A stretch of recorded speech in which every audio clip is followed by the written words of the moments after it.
आदरणीय प्रमुख पाहुणे, मान्यवर शिक्षकवृंद आणि माझ्या प्रिय विद्यार्थी मित्रांनो, आपल्या सर्वांना माझा नमस्कार।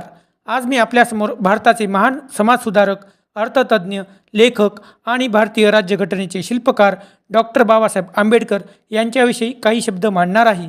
डॉक्टर बाबासाहेब आंबेडकर हे केवळ एक व्यक्तिमत्व नव्हते, तर ते एक विचारधारा होते, ते एक प्रेरणा होते आणि समाजातील दुर्बल घटकांसाठी आशेचा किरण होते। डॉक्टर बाबासाहेब आंबेडकर यांचा जन्म 14 एप्रिल 1891 रोजी मध्य प्रदेशातील महू येथे झाला। ते अत्यंत प्रतिकूल सामाजिक आणि आर्थिक परिस्थितीत वाढले।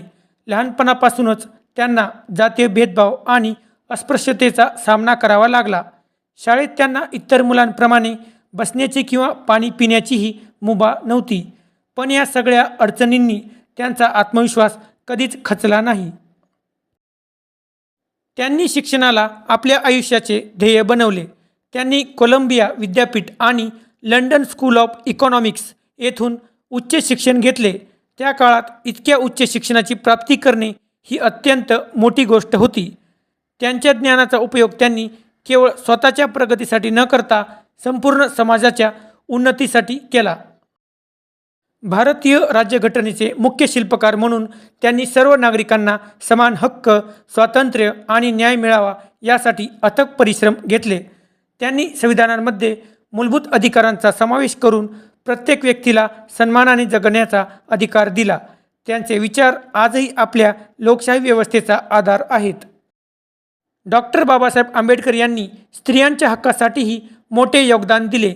त्यांनी महिलांना समान अधिकार मिळावेत यासाठी हिंदू कोड बिल सादर केले। समाजात स्त्री पुरुष समानता प्रस्थापित करण्यासाठी त्यांचे कार्य अतिशय महत्त्वाचे आहे। त्यांनी दिलेला संदेश शिका, संघटित व्हा आणि संघर्ष करा आजही प्रत्येकासाठी प्रेरणादायी आहे। शिक्षण हेच समाज परिवर्तनाचे प्रभावी साधन आहे, असा त्यांचा ठाम विश्वास होता। त्यांचे संपूर्ण जीवन आपल्याला हे शिकवते की परिस्थिती कितीही कठीण असली तरी जिद्द, मेहनत आणि ध्येयाप्रती निष्ठा असेल तर यश नक्की मिळते। त्यांनी आपल्याला समानता, बंधुता आणि न्याय यांचे महत्त्व शिकवले। आजच्या या आधुनिक युगातही त्यांच्या विचारांची आवश्यकता तितकीच आहे। आपण त्यांच्या विचारांचे पालन करून समाजात भेदभावमुक्त वातावरण निर्माण केले पाहिजे। प्रत्येकाने शिक्षण घेऊन स्वतःचा आणि देशाचा विकास साधला पाहिजे। चला आपण सर्वजण मिळून त्यांच्या आदर्शांचे पालन करण्याचा संकल्प करूया आणि एक समानतेवर आधारित न्याय आणि प्रगत भारत घडवूया। जर तुम्हाला हे भाषण आवडले असेल तर लाईक करा, शेअर करा आणि आपल्या चॅनेलला सबस्क्राईब करायला विसरू नका। तुमचा प्रत्येक सपोर्ट आम्हाला पुढे जाण्याची प्रेरणा देतो। लक्षात ठेवा, शिक्षण, मेहनत आणि आत्मविश्वास यांच्या जोरावर आपण कोणतीही उंची गाठू शकतो। आपल्या स्वप्नांसाठी सतत प्रयत्न करत राहा आणि कधीही हार मानू नका। धन्यवाद।